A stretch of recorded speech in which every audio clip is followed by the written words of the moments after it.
Perhaps this time I'll incorporate a different blue back to the green, top of the cliffs sweeping down here, onto the greyer chalk base, onto the red,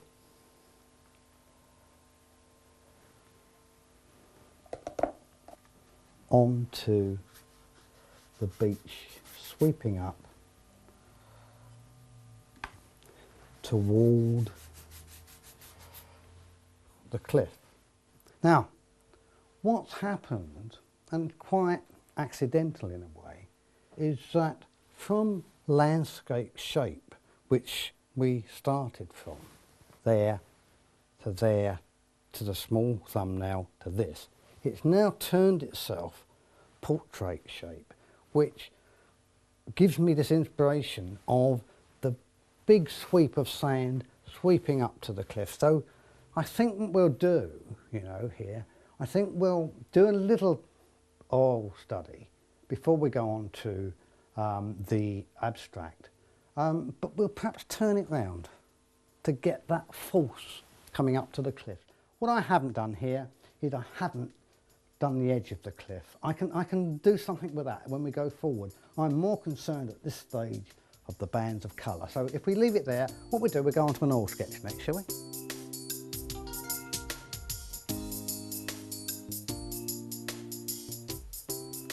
What I'm doing here is painting on an oil board with a rigger brush. The oil board has been coated with a red-orange acrylic primer, and as you can see, we have turned the painting portrait fashion because of sweeping the sand up and into. Why have I coated it in an orange-red primer, you may ask? When I visited the scene, it was a very hot, sunny day, and the warmth of the scene really came through. And with the warm background, this will, I hope, help us to get that through and retain my experience.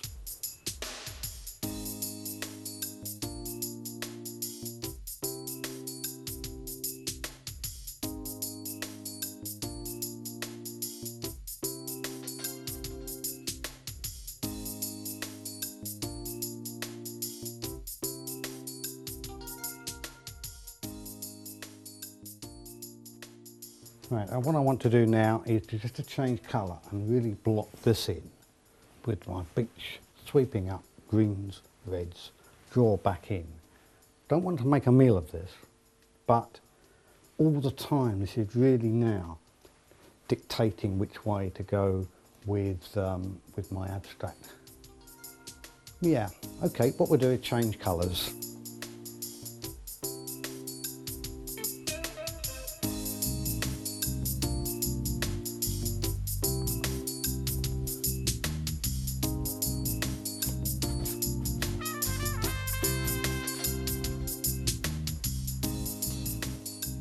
I don't always do an oil painting, but I think it tends to help because you're putting on thicker paint with a larger brush, and it tends to reinforce through to you the way forward.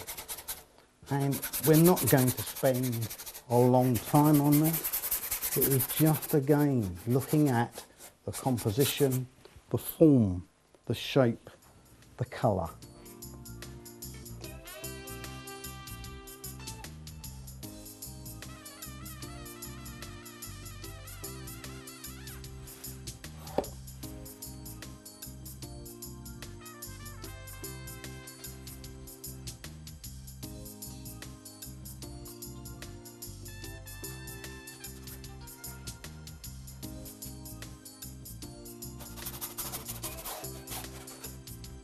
Right, what this has done actually for me is I quite like the bands of colour.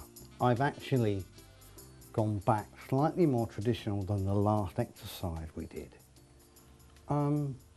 because I'm trying to reinforce into my own mind what I want from it. I saw what we did before, I can see this, I can see the colours coming from it, I can see the warm glow.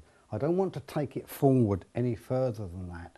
What we're doing is we're experimenting with different mediums, slightly different colours, different fills, just to reinforce in my mind what I'm trying to achieve when I go to the final acrylic, which we're going to do next. You could go straight to acrylic now, but I just believe this exercise, this process just before it helps. It helps with the feel of the paint, the looseness of the paint before we step forward.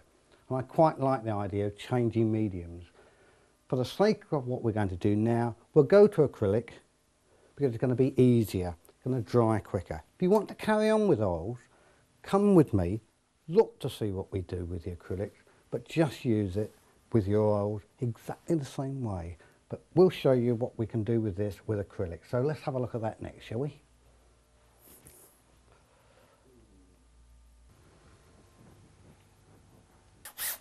What I'm doing here is just covering the canvas with a mixture of reds and oranges, a little bit of brown.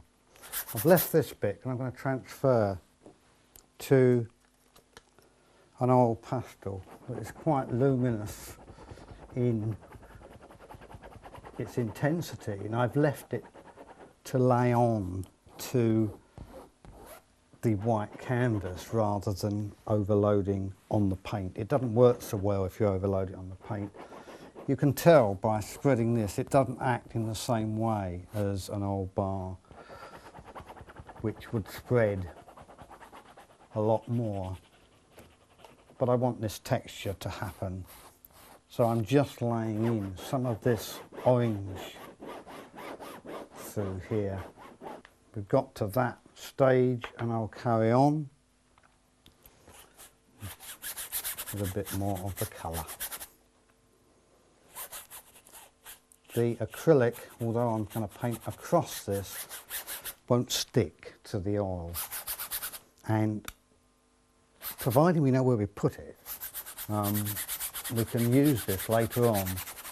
I'm using it, in case you're wondering, to get a warm fluorescent heat sort of glow through the painting when we finish. So we've reached that stage, and before we lay the brush down, this is drying off. This is ordinary J cloth, you can get anywhere. I've just damped it off, and I'm just going to take off and rub off the surface slightly. This is drying, and what happens, it gives you this textural quality where it's spreading the paint. I'm not too worried about the paint being a flat surface at this stage. So I'm rubbing this through. This is semi-dry, blending it through. I'm going to turn that cloth inside out. I'm now going to rub just a little bit more, just a little bit harder. And you can try to see the textures that you can create with it. Turn it round, and it'll take just a bit more paint off. And what we're doing is creating texture. The cliff that we're looking at came through here. So I'm going to actually put that position on by taking paint off, which seems a funny way of doing it, but it's quite interesting and you can get some good results from it. That's probably sufficient, I think. Yeah, that's fine. I'm going to leave that and then put on some more colour to build the thing up. So, yeah, that's going okay, fine, good.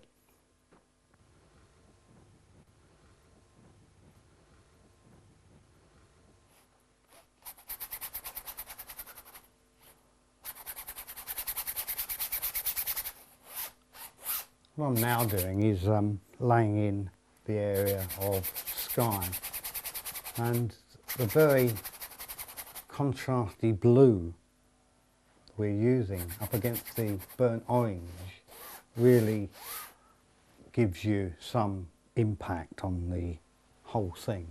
I'm not taking it to the very edge at this stage, and what I've decided, I think, here is that the watercolour sketches that we did, one of those was quite soft, which I quite like that, and I think that's led me to the way I'm going to do this. But the colours that we're using, I would refer back to the oil, because I'm using those colours but in the softness of the watercolour, and in a way that's why it does help you to change medium and to actually see that.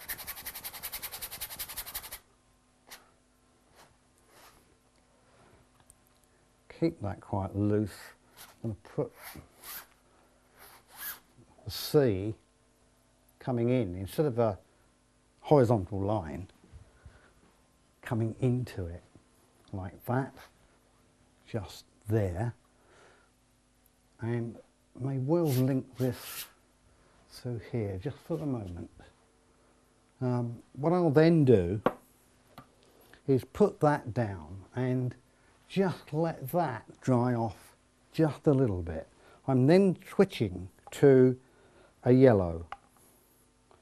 This is my big beach area.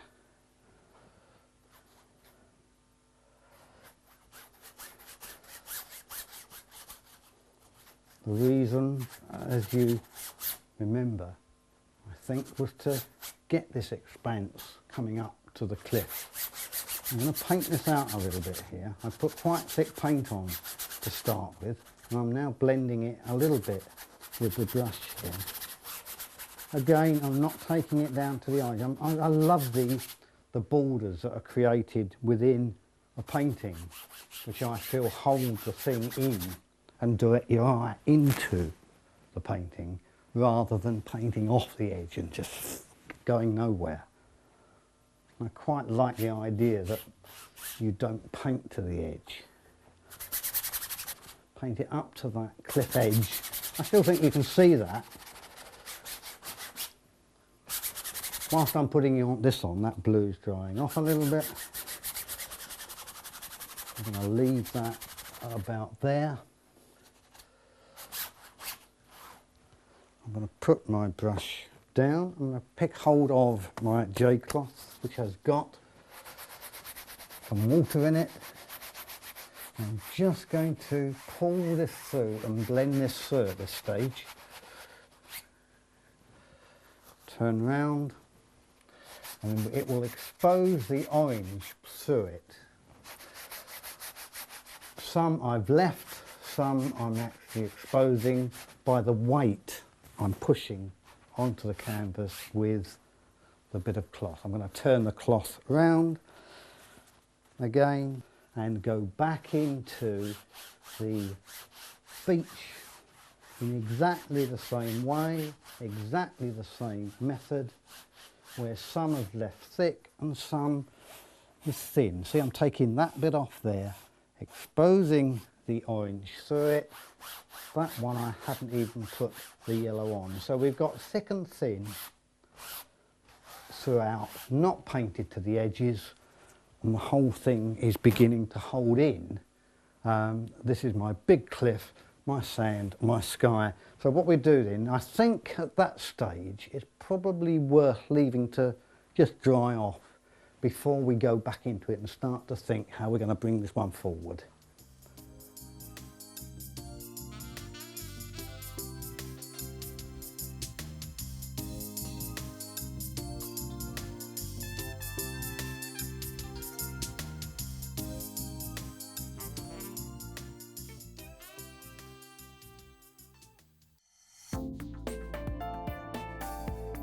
Now available to buy.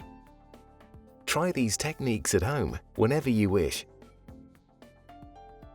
The extended DVD of today's workshop is now available from the Painting and Drawing channel. For further information and to order your copy, go to www.paintingdrawingchannel.com.